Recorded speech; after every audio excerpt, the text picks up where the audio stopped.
US President Donald Trump said he thought the war in Ukraine would be the easiest conflict to resolve, because of my relationship with President Putin. But he's let me down. He's really let me down. According to Associated Press, Trump's outreach to Putin, including a summit in Alaska, has failed to produce a diplomatic breakthrough on the war that began with a Russian invasion. His comments came during a joint press conference with UK Prime Minister Keir Starmer in England. Trump also said during press conference he thought Charlie Kirk could have been president. Some people said he might be president someday. I told him, I said, Charlie, I think you have a good shot at someday being president. Trump said the conservative activist was heinously assassinated for speaking his mind. Trump plans to attend Kirk's memorial service Sunday in Arizona.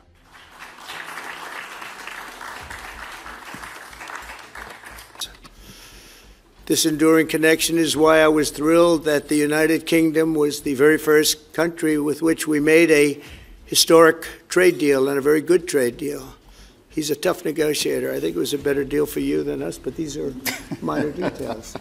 It's a very good deal for both of us. He's a great negotiator who will extend our unparalleled security alliance into the realm of economic security for the first time, and I look forward to finalizing it very soon. We'll have it done very quickly. We're grateful beyond words for the spectacular honor of the state visit yesterday at Windsor Castle. We have also just signed a historic technology prosperity deal, one of a kind, to ensure our countries lead the next great technological revolution side by side. In fact, we just left the business leaders, the biggest in the world. Some are in this room right now.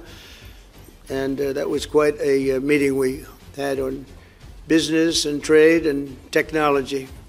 This trip has galvanized $350 billion in deals across many sectors, and we're committed to ensuring that the UK has a secure and reliable supply of the best AI hardware and software on Earth.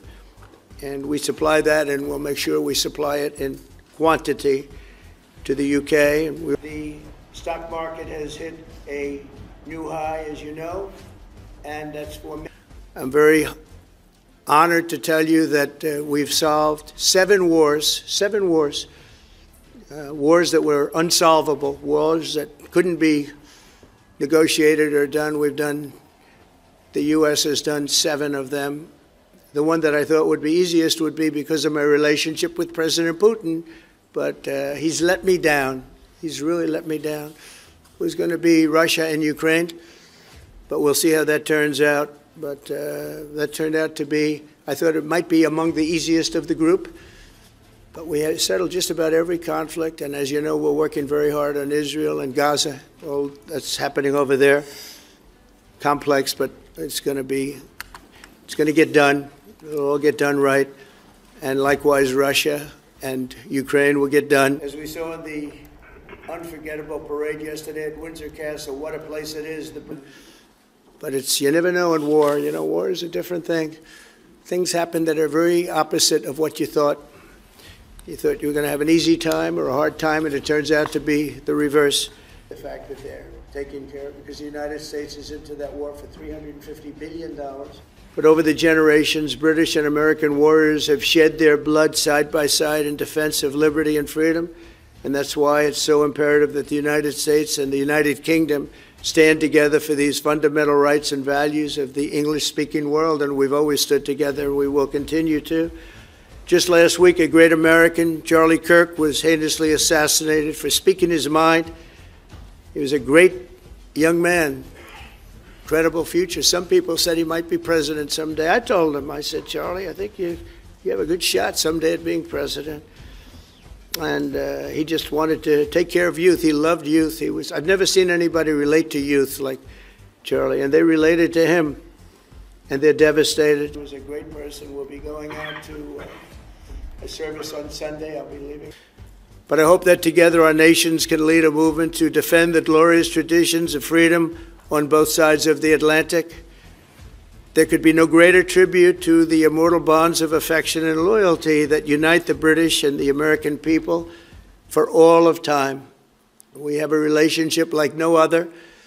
It will always be that way. We will always be united. We'll always be together.